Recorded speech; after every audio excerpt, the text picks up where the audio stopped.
Bonjour à tous, élèves de première ou de terminale. Un exercice ici important où on a un cercle C. Hein. On connaît le diamètre du cercle. Le diamètre c'est AB. A c'est 1, 0 et B c'est moins 2, 3. Et il faut trouver l'équation du cercle.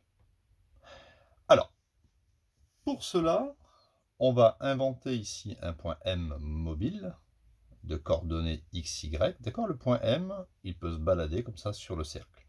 Et à partir du moment où on prend un point M sur le cercle, pour caractériser le cercle, on sait que le triangle ABM, c'est une propriété et rectangle. D'accord? Le triangle ABM, il est forcément rectangle en M. S'il est rectangle en M, ça veut dire que, par exemple, le vecteur MA est perpendiculaire au vecteur MB. On est d'accord? On a un angle droit ici. MA ou bien AM, hein, c'est pareil. Donc, et si c'est perpendiculaire, à ce moment-là, je vais l'écrire ici, le produit scalaire des deux vecteurs est nul. D'accord? Quand il y a un angle de 90 degrés, le produit scalaire est nul. Alors, je vais calculer les coordonnées du vecteur AM.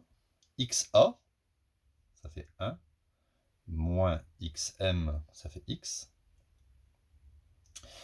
YA moins YM, YA c'est 0, moins YM c'est Y. Le vecteur MB, XB moins XM, XB c'est moins 2, moins XM c'est X. Et YB moins YM, 3 moins Y, voilà, égal à 0. Donc, je calcule ce produit scalaire, donc il faut faire ici cette quantité multipliée par cette quantité, plus cette quantité fois cette quantité. Donc ça fait 1 moins x fois moins 2 moins x, plus moins y, fois 3 moins y égale 0. Hein. On fait comme ça pour calculer un produit scalaire. Hein. On fait ça fois ça, plus ça fois ça. Je développe double distributivité. Je vais donc obtenir 1 fois 2, ça fait 2, moins 2, je veux dire. 1 fois moins 2, moins 2. 1 fois moins x fois moins 2, plus 2x. Moins par moins, ça fait plus. Moins x fois moins x, ça fait plus x carré. Alors le plus ici, il n'y a pas beaucoup d'importance. Moins y fois 3, moins 3y.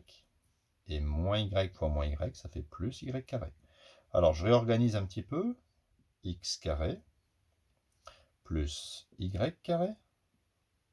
2x moins x, eh bien ça fait 2 moins 1, ça fait plus 1x.